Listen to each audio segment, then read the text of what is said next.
What's up, man? How are you? Doing well, man. How are you? Good. I like your decoration room there. This is yeah, I'm actually moving studios, but this is the old studio right now, and I got all the neon lights in the background. So yeah, I'm moving to a different space, but this is the old setup right now. Had to have a catchy background for those reveal videos for my, I need to pimp mine out. I've been meaning to do it. I'm not good with stuff like that, so I need to get somebody to like pimp my wall out or something. I have like a bunch of trophies and stuff too, to do something with that and the lighting or whatever. So we know each other from high school. Graduated 02, Arlington High School. What were some of your memories of high school? I know you played football, right? I played football. I actually we're going to talk a little bit about art today. I remember actually meeting you in junior high in 8th grade in art class. And we had art class together. And I distinctly remember I had these really ugly leather sandals at the time. Like Doc Martens were really in at the time. And you totally made fun of my sandals and called me Moses Toes. And that was like that was my name for like the years, Moses Toes. And I was wild in junior high and high school. And then a lot of I forget a lot of stories. And, I still talk to Blake here and there and stuff like that. They'll tell me stories. I'm like, dude, I was just out of my mind. I never tried to be mean to people. I just had a crazy sense of humor. And I was just nuts. But I feel the same way. Like people will tell me stories, and I thought I was a nice guy in high school, but sometimes stories that I hear, I probably was not the nicest guy. Yeah. Well, we're all trying to figure ourselves out. Okay, so so you were, heavy set all through high school, and is that kind of genetic, or were you just kind of like eating bad and just kind of doing whatever? Totally lack of knowledge of nutrition. My dad was a college athlete. He went to Purdue on a football and wrestling scholarship. My mom is not a big person. I had no idea how to eat. I was eating just fast food all the time in high school. I didn't know anything about macros or anything. I just didn't know any nutrition, anything. Right. And so I was pretty big until really kind of junior, senior year of high school. And sports helped, get me a little bit in shape then. And then I continued that through college. And then, of course, just being young, just having, that metabolism helps as well, to where you can eat a little bit of whatever you want and work out and still look good. But then really after that, after college, whenever I met my girlfriend, who's now my wife, life happened and I ballooned from like 215, 220 to about 365, 370 at my heaviest. And that was up to a couple of years ago. So yeah, definitely weight struggles was a huge part of my life, a long part of my life. And really in the last couple of years is really where I've educated myself the most on nutrition. That's awesome.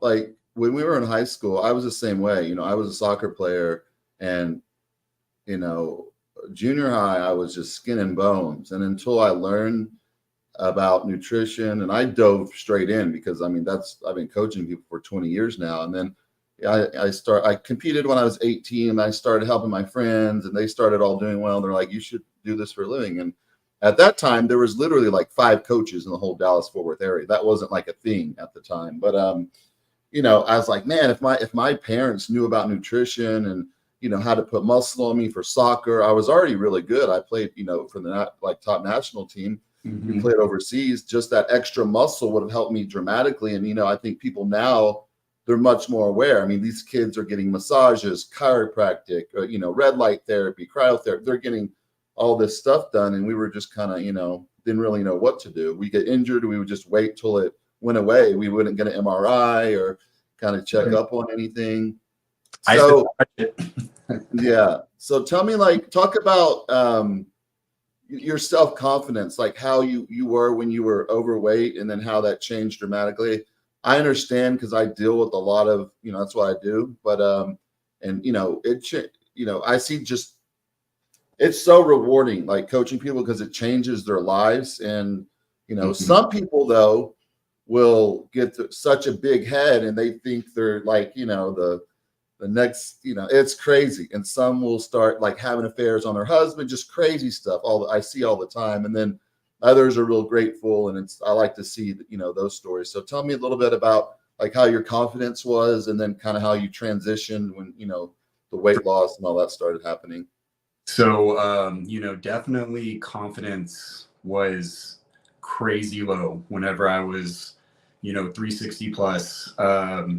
I had just zero self-esteem. For some reason, my wife, gave me a little bit of self-esteem. She just always, stuck by my side. But like, inside, I just felt weak.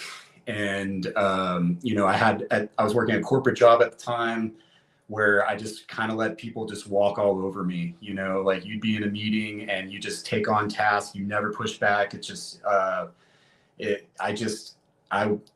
was a pussy basically, and for lack of a better term.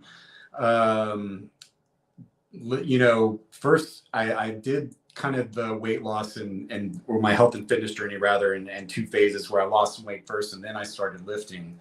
And just losing the weight at first gave me just like such an extreme confidence boost, just because I wouldn't even look in mirrors, definitely wouldn't look in mirror like after a shower or, anything like that. And just losing the weight, just, being able to fit into clothes, like not being able to to being able to reach down and tie your shoes, that was an issue for a while. Being able to just the energy level also, I had zero energy, and then just being able to like play with my kids, those just gave my confidence and self-worth, it just gave it such a boost. And then whenever I lost the weight and I started lifting, then the confidence just went through the roof. Like that's when that's whenever I decided to quit my job, actually, in my corporate job, and become a full-time artist and entrepreneur. So yeah, the corporate world sucks because it's like my wife, for instance, she works at the heart hospital. She's a doctor there, and she's just one of those just work your ass off, and people take advantage of that. And once you kind of build that rapport, it's like you're held to these standards for work when everybody else is like way down here. And if you don't and then when you try to take a stand, eventually people are like, wait, what's going on here? Like, no. So I get it. And, a lot of people are like that. So you got into art. Were you really interested in high school or? Yeah. Mm-hmm. So, just all throughout my life, I had drawn, I had been in art all my life. And actually, whenever I went to Texas Tech originally and UTA, I studied art at both colleges. I graduated with an interdisciplinary studies degree, which is because my dad kept telling me to get out of art and into business. And so I had all these art credits, and then I ended up graduating with kind of a half and half degree. It's a bullshit degree, really. Yeah. But yeah, so there was always kind of that conflict of, wanting to do art, and then pressure from parents and society saying you can't make money doing that. You shouldn't do that. And, the corporate world won for, 15 years after, or 20 years after high school. Until recently. Oh, dude, I had when I started bodybuilding, my dad hated it because I quit soccer, and like I loved it, and all he did was put it down. And it was really tough because, and then, I did my first show, I won, did my second show, won, third show, won, fourth show, won. And he was like, it was making him angry that I was doing well. And I was like, man, all I want to do, that's why I like, you have kids, Jordan? 2. Mm-hmm. Yeah. Okay. How many? So I have 2, and one is just turned 3 and the other just turned 7. So the girl is 7 and the boy is 3. Oh, wow. Okay. I only have 2. So we kind of, see how our parents were and try to kind of like, be very different from that. So when you were doing your art, were you just, how some people are just genetic, like just good at stuff, or, you had to just kind of like really work on it? I think so. I think that's a really good question, because I think that in art you can absolutely develop skill, but I do think to be like a true at the true top of your game, at the top of the art world, you have to have some kind of natural talent. Absolutely. I mean, I definitely was always like the best artist in art class all the way up until college, and then there's the best of the best are in college. But yeah, I do think that you need a little bit of natural talent, but anybody can absolutely learn how to draw, up to a certain level. Like I just taught some art classes for some little girls earlier last week, and they were amazing. And you can absolutely develop skill. I'm confident in that. But to be at the top, you're going to have some natural talent, just like with any professional sport. I'm very similar to professional sports. Those guys that play in the NFL, they're naturally talented, but they work at it too, right? Like they work their asses off. So very similar to that.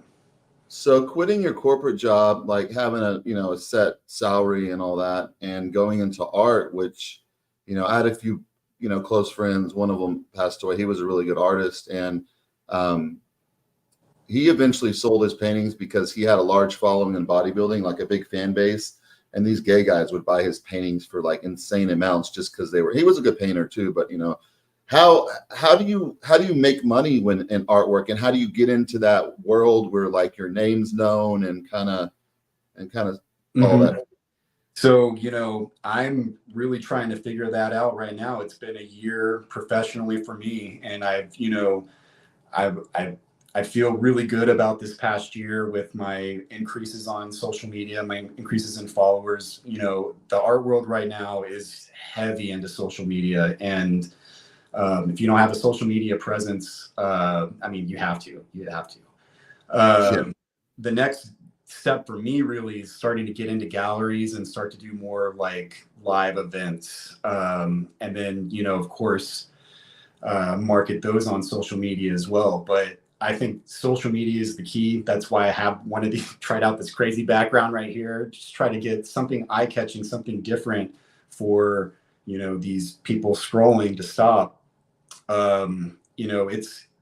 It's crazy important to get a large social media following. I don't think that the number of followers necessarily determines the price of your artwork.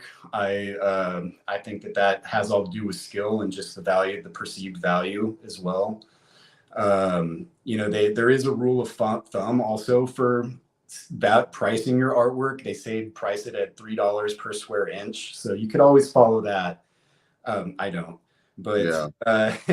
It's weird. It's my prices have increased over the last year too, and you have to increase your prices, especially just with inflation and shit now. But it's a hard thing to do. Like, where do you cut off that price point? Because you want to get paid for your work, but there's only so much someone's willing to pay, and it's a fine line. Yeah. And so you started your fitness journey how long ago again? It was a little more than 2 years ago. It was about the beginning of summer, and I guess 22. It was pretty like my youngest son had just turned, or my youngest just turned 1. And that was whenever I kind of had the epiphany moment, because I couldn't like get down on the ground to play with them, or yeah. I was just tired all the time. And I just wanted to be there for my kids, really. Like, that was definitely one of the huge driving factors, was just to be healthy for the kids. And I mean, plus I just gotten blood work done, and I was pre-diabetic, had like super low testosterone. What was your highest weight you were? You're about what, 6'1", 6'2"? Yeah, I'm like 6'1.5", and I was 370 at my biggest. So that was pretty big. Yeah. Yeah. The most I've weighed is about 285, and even at that, it was for bodybuilding purposes, but I couldn't play with my kids. I could barely put my shoes on. I felt just like sick all the time, even though that's how bodybuilders do. You get big and then cut down. It was just, it's kind of the same thing. And it really doesn't matter health-wise. It's still bad on bad for your heart. Mm-hmm. So this is all really recent for you. So that's pretty cool, man. Like that's it's very recent. Yeah. I mean, so I, throughout college and late high school, it's whenever I started getting into lifting, and I always kind of did it, but I was just very inconsistent. I would be the guy that would do 2 months of lifting before the summer to try to like get better in a swimsuit or something. And that was about it for 20 years. And really in the last 2 years, it's been really studying about nutrition, knowing, I didn't know what macronutrients were. And, learning about nutrition at first. And then whenever I started adding the lifting and that, like, that was the game changer there. And I'm just so addicted to lifting, and the consistency is what's been changed from back then. Then I was, like I said, a couple months before summer and that was it. And now I can't remember the last day that I missed the gym. So what would be your, like, so since you're all fresh, what would be like your ultimate goal? Would you ever want to like do a competition? What are you just like being in fit, like just fit and healthy, or? Well, health and fitness, just being healthy is very important to me for sure. But, I for sure want to look good. Like, and competing, I don't know. I definitely want to train with you sometime soon. Like, because I think I could take myself to the next level training with you. Yeah, absolutely. Like right now I'm like probably like 17% body fat around there. And like, I definitely want to go to, 10 or below. And I just want to get cut up, I want definitely a minute for vanity purposes for, a lot of, that's a big reason, but, the health factors are huge. Like just the energy that I have now, like I do not run out of energy, and that's awesome because I used to be tired all the time.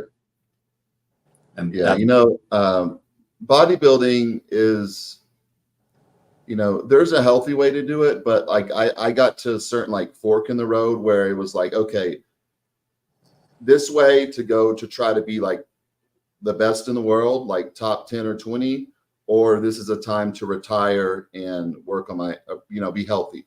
If I went this way, I'm going to be jeopardizing my health, just because at that top professional level, it's almost impossible to do it healthy. I mean, the stuff you're taking and all that. If you do it right, which most people don't, which you do your blood work, but you got to go on beyond that. There's been, I've had some close friends that had heart issues that had valves replaced and all that, and it was just genetic. And so a lot of people get their blood work and it's good, but they don't have any idea how their heart is. They've never got a echocardiogram, stress test, PET scan, calcium scores, none of that stuff. And so I think that's a huge deal that everybody should do too, especially our age. And we start doing all the fun stuff like prostate exams and colonoscopies, and all that fun stuff comes in at this age, right? Yep. But competing, I'd like to like at least get to where people are like asking me all the time if I compete. Like I want to look like that for sure. Well, if we do something together, trust me, and just in like a 4-month period, you would look dramatically different. Oh, you look great already, but just even Thank you. Crazier and crazier. But I'm going to sell some artwork, and then I'm going to book some appointments with you. Absolutely. Yeah. I'll work something out with you. Okay. We'll talk off. But so your paintings, I understand there's like different kinds of artwork, and what are like the different titles? Because I see some stuff, it's like a little this squiggle. I'm like, what is this? This is like thousands of dollars, and like, what is that? No, I don't do that. So right now I do realism. This the Panther, that's actually not a good example here. This is more what I do now, which is realism. That's my wife, actually. So I do realism in black and white right now, mainly.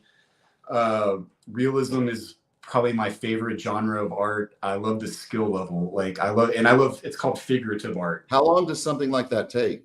So that one, this one took about 30 hours.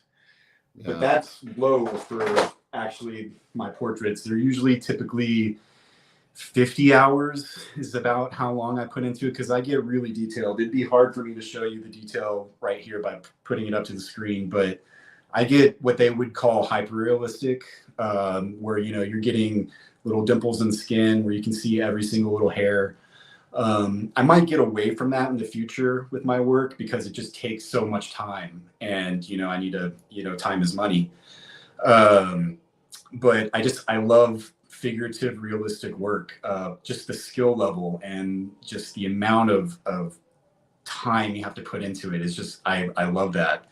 And then just figurative art in general. The Panther is an example of figurative art, but that's more painterly, as I would say, or more artistic. They put an artistic flair on it by using crazy colors. That is about as abstract as I get. What you were talking about is more abstract art, which I think is complete bullshit. I don't like it. It's right now the art world is actually kind of getting away from that, which is nice. Yeah. It's becoming much more figurative and much more realistic. Realism is actually a really hot genre right now. But a lot of times you'll see realism with like bright, vivid colors in the backgrounds now, like bright pinks, bright blues. And I might start exploring some of that for my backgrounds in the future, but keeping the realism figurative work I will always have that. I'll never do abstract bullshit.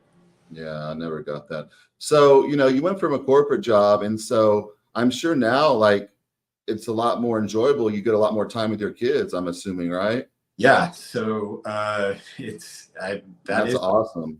And just today, I was getting to work, and I left the house to go to my new studio like 8:45 today. And, I just took my time. And, 2 years ago, I had to bust my ass, to get out the door by 7 a.m. to not get yelled at by my boss, and that it just sucked. And, my drive's nice and leisurely. Now I have a drive. I used to just work from home. But it is nice. It's nice to just have your own schedule. Like this Friday, I'm giving my wife some time to relax, and I'm just not going to work this Friday. And, I'm going to take the kids to the zoo. And, you can't do that in a corporate job. You got to ask permission to take your time off. And God, I hated that too. Just in the past 2 years, man, like, it's crazy how life works. Like, you can just be in such a horrible spot. Like, I've told my story before, but like just the worst spot ever, and then just boom, just like that, your life's completely different. How do you structure your days? Do you get like inspired, or do you kind of like plan stuff out, or a little bit of both? So right now I've just been mainly doing commission artwork. So my inspiration is just coming from my clients. They're sharing reference photos, and I'm nailing down a reference photo with the client, like how the pose is going to look, how the layout's going to be. And then I just work it. And for the last year, I've just done straight commission work. I have this long list, though, of ideas that I want to do, of originals, so I can actually sell prints as well. And over the next 2 months, that is what I'm going to be working on in my new studio. And I'm super pumped about that, because it's a big space and I can start working way bigger. And I'm really excited about that. So inspiration's already come to me, but whenever it does, I have this long list called stuff to draw, just a stuff to draw list. And I just write it down, because it does come in spurts. And as a professional artist, though, you have to just sit down and work every day regardless. And in order to do that, I usually warm up by doing a simple sketch, 10 to 15 minute sketch, just like warming up at the gym. You don't want to just jump right into it. You want to do a little bit of a warm up. And then after that, I'll get into my work. And really, music is the number one thing that keeps me driving doing my artwork. Like I always have my headphones in or my Bluetooth speaker going, and I work to the music, and that really keeps me going. That makes sense. I have to work to music. I tried doing books on tape, and doesn't work out. I got to have the beat, because my strokes go to the beat. And but also, just going to the gym. Like, so, I mean, I like to start off my day with like I'll jump into my commission and I'll do my little warm up and my 15-minute warm up, and then I'll get drawing. But I don't really concentrate on the most important parts of the piece until after I do my workout. Like I'll go work out about 2 p.m. and then I'll come and I'll finish out the day drawing. And that's when I do my best work, is in the afternoon. I get my workout and I'll do my shake afterwards. And then that is like prime time right there. That's when I do my best work, from about 4 to 8 p.m. Now, you typically do a late dinner now. And it's my brain works better after I work out. So what would be like, let's say someone coming up, like let's say, I'll give an example. When people are coming up in bodybuilding or are coming to me wanting to compete and they're telling me their goals, I'm a straight shooter. I say, listen, like structurally, like it just, you can never do that. Like your body can just never, be at that level or win the, we can win competitions, but a lot of people have unrealistic expectations, and I'm honest with them. I could take their money and say, yeah, we can go do this, but I'll give them a straight answer and they'll go hire another coach that will tell them, yeah, I'll do it. And then they just waste their money. What is, like, people coming up in artwork, what would be some advice to give them and to kind of like let them know, like, hey, maybe this is like a cool little hobby to do here and there, or maybe you really got something? I mean, a lot of the times you can tell just by, their work. If they're really young, you just got to tell them to just keep drawing, because their passion. And if they have passion and they're young, they can develop some skill and they have time to develop that skill. But if you're, 35 years old and you're still drawing stick figures, it's probably not the best career choice for you. Drawing for fun is awesome. I would never tell someone to stop drawing, but it is extremely hard to make it professionally. To convince someone to buy a piece of paper for $1,000. Oh yeah. That's tough. And some people just do not even care about art at all, or just don't get it. But I would never tell someone to just not draw. I would definitely tell them to continue drawing, but you can really tell talent just whenever you see it. Most of the time, you're going to see it in their contrast of their work, whether it looks three-dimensional or not. And I'm not talking about, abstract artists, because they have no skill, but, you can usually tell. The artist that I just taught this last Saturday, who was 10 years old, she was amazing. And you could tell, like I could tell, she has talent. And, I told her to just keep working. I gave her some awesome tips. And do you do this on Skype or in person? Or this one, it was my first art class actually to do in person. So I did it in person in the studio last Saturday, a private lesson. And it was really cool. We actually worked on a commission together. So the person's dad commissioned me for a dog drawing. It's a golden doodle that I'm working on currently. And he wanted his daughter to work on it with me for a few hours, but then also for me to do an art lesson for her. And so we did a 4-hour session with a little break in between. And we did the warm up first. I just gave her the stuff to warm up. And I was like, we're going to draw leaves here and we're going to draw spaghetti here. And then that transferred to the drawing, because the hair that we were drawing kind of looks like leaves and spaghetti.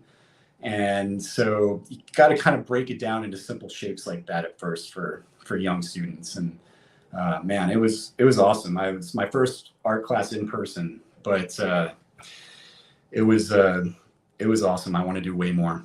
Pretty rewarding. Armand needs to commission you to come set his room up like yours. Haha, cheers. I actually might, dude. Like, I don't know what's like. I've told, like, this is my like little office up here. I've got some weights, I got some massage stuff, like trophies, just my little, I might need to like hire you to come like do some cool, like whatever. I don't know. We'll figure it out. Yeah. Yeah. Maybe not a black background with neon lights, but something cool. Yeah. Anything else you'd like to, tell anybody about like your fitness and I guess you were just sick of being sick, right? Like you were just tired and fed Uh, up. Absolutely sick of being sick and tired. Wanting, the kids were a huge factor. Just not being able to get down on the ground with my young kids, like that was just a huge factor. I also just, wanting to be like attractive for my wife too. My wife is an attractive woman, and I wanted to, keep, the marriage going as well. So I did it for myself, number one. And I think you kind of have to when you make any kind of change in life. But That's extremely important. I mean, as we get older, you're supposed to stay attractive for your partner. You should be attracted, and that's how I think a lot of people stray and have affairs and all that, because that's your job. Like you're supposed to stay attractive for your partner, physically, mentally, spiritually, whatever, emotionally. And then a lot of people just get tired and give up. And a marriage is work, of course, and you gotta, do all those things. So how can people reach you if they want to hire you for lessons or anything you do, buy your artwork? What's the best way to reach you? So my website, jordankempler.com, is definitely, a good place to visit. But just I'm on social all day. So my Instagram, Jordan Kempler Art, and then my Facebook, which is just, my name, Jordan Kempler. But jordankempler.com. That's my website where I have all my recent artwork and stuff. But Instagram is definitely where you'll find me every day. Just the socials and my website. Yeah, I had to get going my socials too. I go on a lot of people. I do YouTubes all the time on big channels, and people have been asking me for 8 years, start your YouTube. And I just keep putting it off and putting it off because I'm so busy, man. I have supplement company. I just launched my second one. I do full-time coaching, have kids. And so I finally started a month ago. And I'm not just doing bodybuilding stuff. Like I want to do stuff like, this is a fitness journey too, but it's about your artwork. And I want to do just a lot of, different things and bring, a lot of these podcasts, they only bring people on if they like are well known or, top bodybuilder. And I want to bring people on that's, on their way to there, because when you're on the top, everybody wants you. But when your journey's there, people are just like, yeah, like I remember when I was first starting, I got a good start, but other people like, I'll tell a company, hey, this guy I've got's good. They're like, well, what has he done? I'm like, nothing yet, but we're going to have him right. They're like, we don't want him right now. Then the time comes and like, yeah, here they're like, okay, that's not good enough. Sorry. I told you this guy was going to be good and you denied him a contract, and it wasn't even that much money they were even going to pay him. And now they're where they're at. So that's why it's important to, you never know what people can turn into. Just your life has just changed. And that transformation is crazy. We put the picture up as the cover, and I just love to see transformations like that. And then thanks for coming on today, Jordan. And we'll keep in touch for sure, because we can definitely help each other out. And then thank you for coming on. And guys, get a hold of Jordan. His stuff's awesome. Go on his IG. I've seen a lot of his work, and that's why I wanted to bring him on. And then plus his transformation was really awesome. And that made me happy to see, because I remember him from middle school and high school. All right, buddy. Thanks for coming on, and I'll talk to you later, bro. Yeah. Thanks, Armand. It was fun. All right. Thank you, bro. Later, man. Later.